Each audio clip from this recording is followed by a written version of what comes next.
is Madeline, and welcome to this yin yoga class for post-travel. So if you're traveling and you're walking around a lot, or if you just got off a plane, the body tends to be really tight. So we're gonna kind of stretch all that out today and hopefully feel more relaxed and open.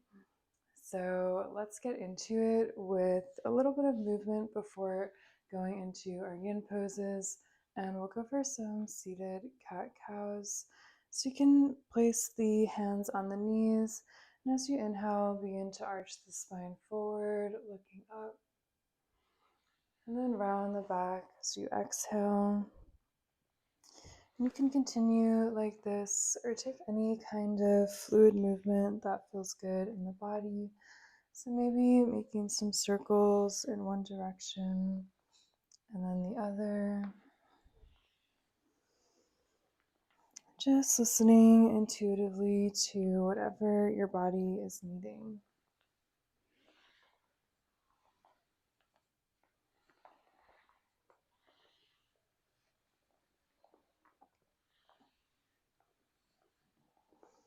And take one more breath here in this movement.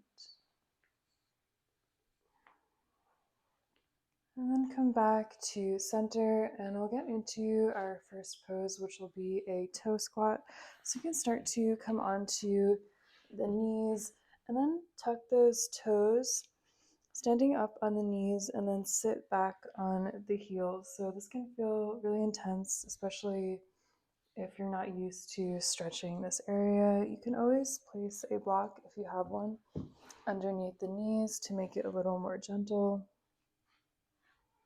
But yeah, this one is definitely good if you've been kind of walking around all day.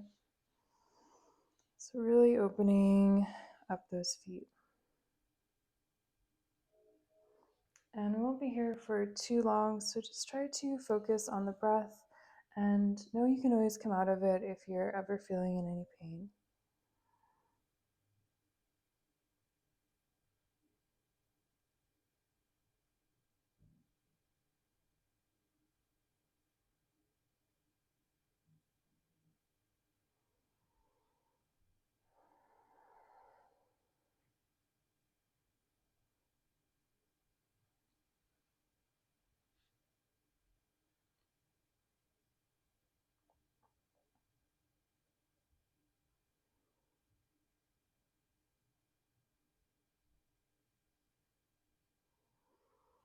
And let's start to take a few more deep breaths here.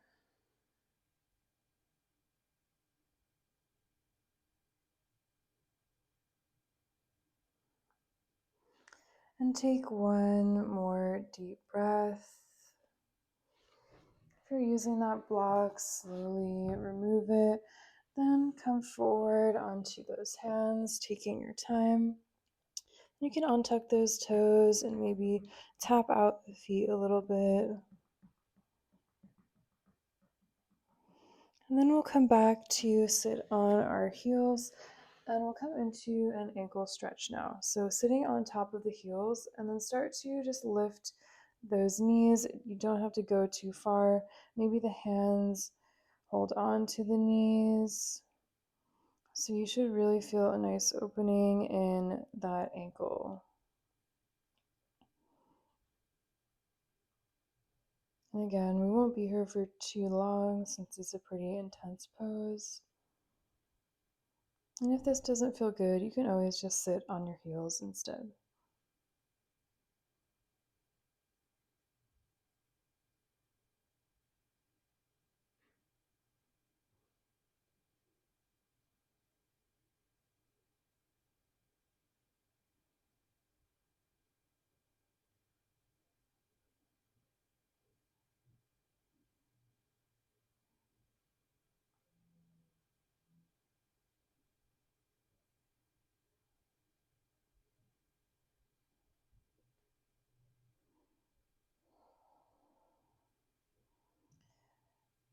And we'll take a few more breaths here.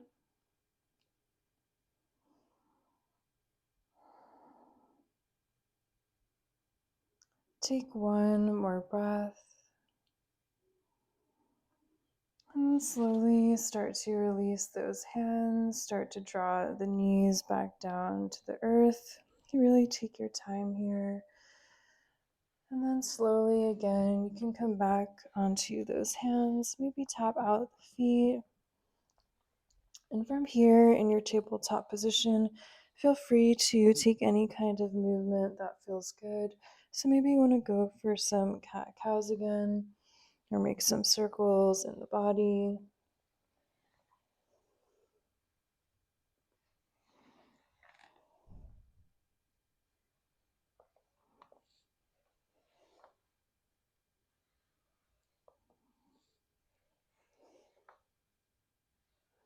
And take one more breath in the movement.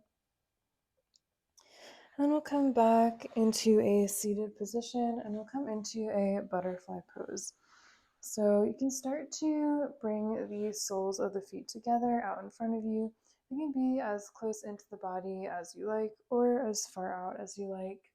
Option, if you have blocks, you can place the blocks underneath the knees. And if this feels like enough, you can just stay here. If you want some more, start to fold forward towards those feet, really feeling a nice hip opening. If you are just on a plane, this should feel really good. And really try to let the spine soften and round here. Let that head drop and breathe into that hip space.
And start to take a few more breaths here.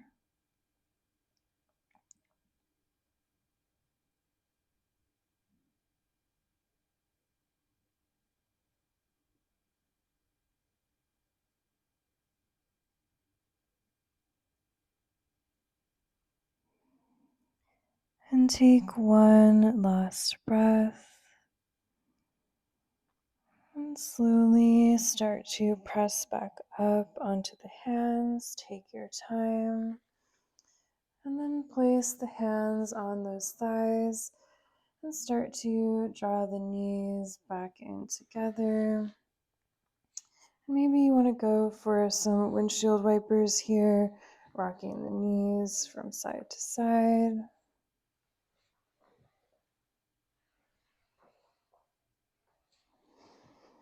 Then return back to center, and we'll come back onto our hands and knees. Again, take any movement you feel like on your way there. And once you're here, we're going to come into a thread the needle pose. So if you have a blanket, maybe you want to pad those knees. And start to reach that right arm up to the sky and thread it underneath the left. So that right shoulder is going to be pressing down on the mat, trying to keep knees and hips parallel and in one line. Option if you want a little more, you can start to walk those left fingertips out in front of you, but no need to do that if it doesn't feel good.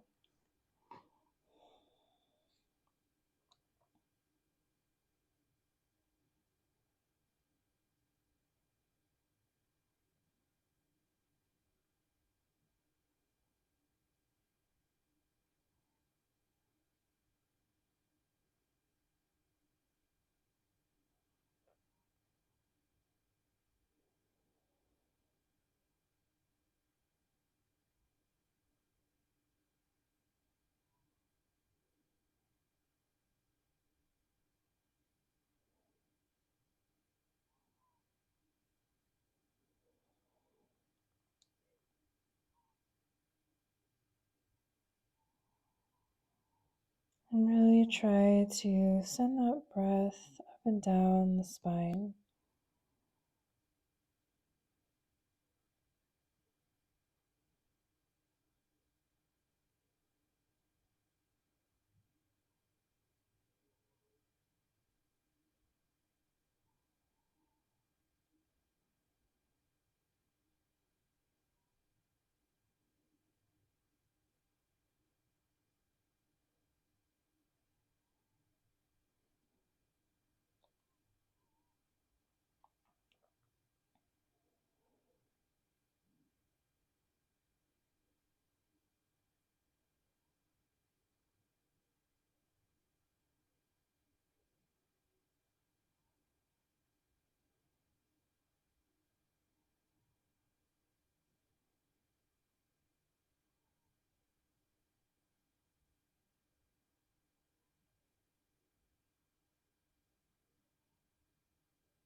And we'll take a couple more breaths here. If you had those left fingertips out in front of you, starting to slowly draw them back into the face. Take one more breath here. And then you can start to gently unthread that needle, sliding the right arm out and reaching it up to the sky and placing it back down on the mat. So before going into the other side, again, maybe you want to move a little bit. Maybe you want to flip the wrists so the fingertips face towards you, stretching out the wrists a little bit.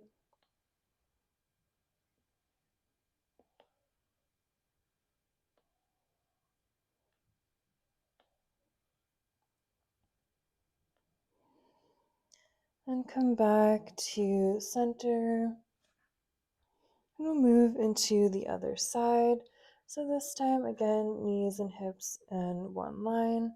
And we'll reach the left hand up and thread it underneath the right arm. So left shoulder should be pressing down on the mat if possible. Option, if you want, you could walk those right fingertips out in front of you. And just know that each side is different here.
And start to take a couple more deep breaths here.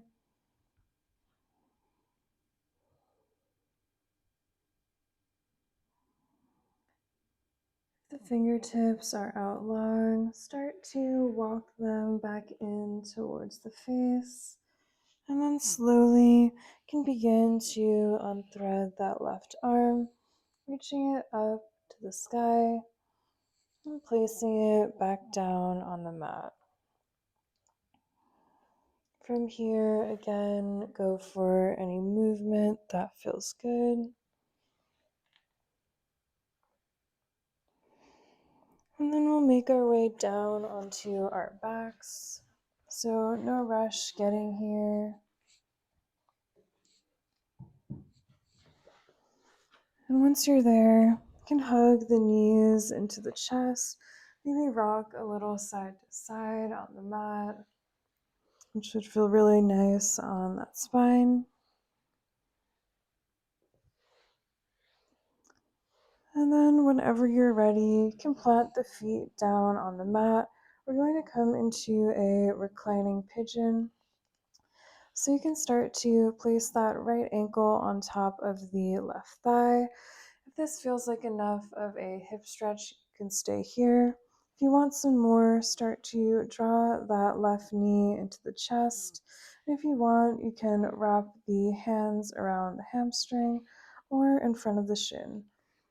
Just trying to find a place where you can stay for a little bit. And really getting into that outer hip.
And we'll take a couple more deep breaths here. And take one more deep breath. And if you have that knee hugging in, you can slowly start to release the foot back down to the ground. And then release that ankle as well. Just pause here for a moment, noticing the difference between the two sides. And then we'll go into that reclining pigeon on the other side. So this time placing left ankle on top of right thigh. And you can stay here if that feels like enough. If you want some more, start to draw the right knee into the chest and maybe wrap hands around the hamstring or the front of the shin. And they're doing some construction in my building, so hopefully you can't hear that, but if you do, sorry about that.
And start to take a couple of last breaths here.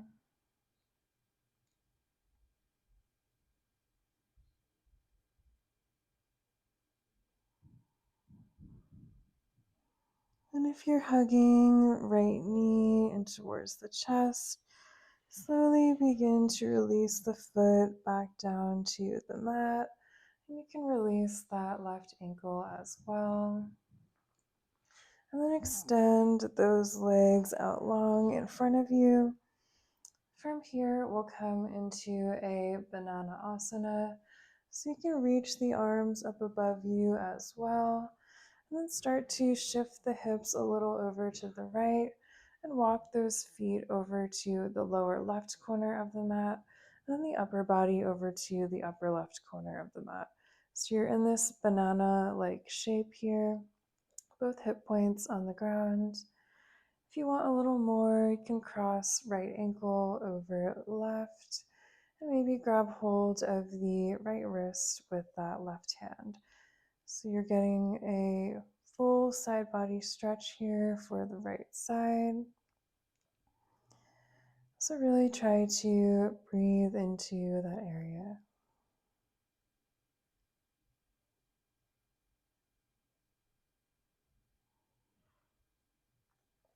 And you can always take hold of opposite elbows or do any other arm variation if this one doesn't feel good.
And let's take one more deep breath here. And if you have the ankles crossed, begin to uncross them. Let go of that wrist. And then slowly draw the body back to center. And release the arms back down to your sides. Just pause here for a couple moments before we move into the other side.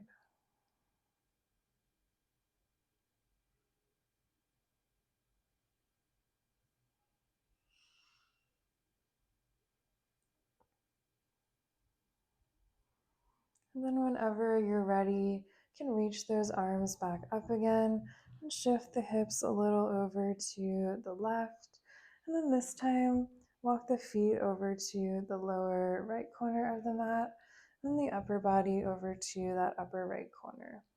Again, option to cross left ankle over right, and maybe grab hold of left wrist with the right hand. And notice the difference between these two sides. One side might feel a lot tighter than the other. And just breathe into that left side body.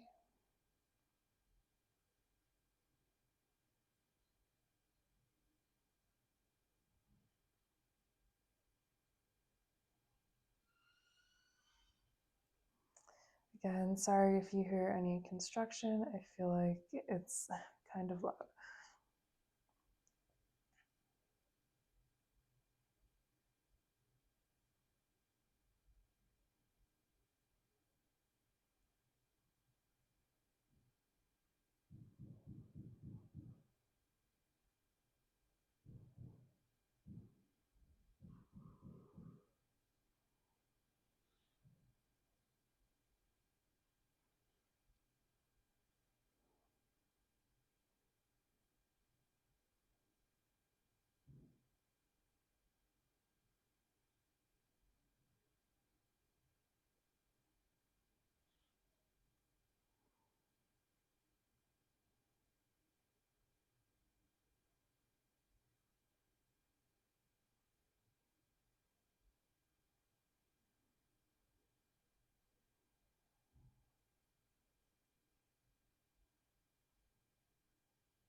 And then start to take a couple of breaths here.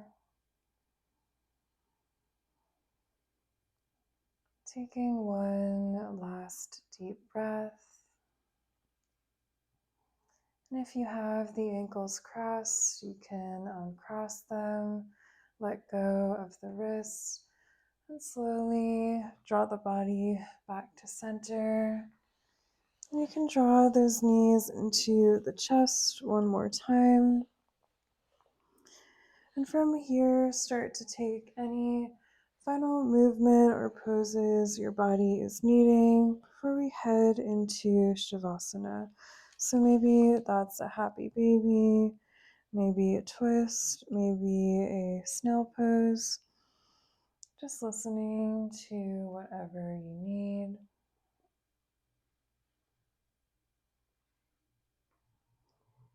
And then whenever you're ready, no rush at all, you can extend those legs out long. Come all the way down onto your back. Let those arms drape out to the sides and surrender into the earth for your final resting pose, Shavasana.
And if you have the time, I encourage you to stay in the Shavasana for as long as you like. If you have to get going, we'll close with one final breath.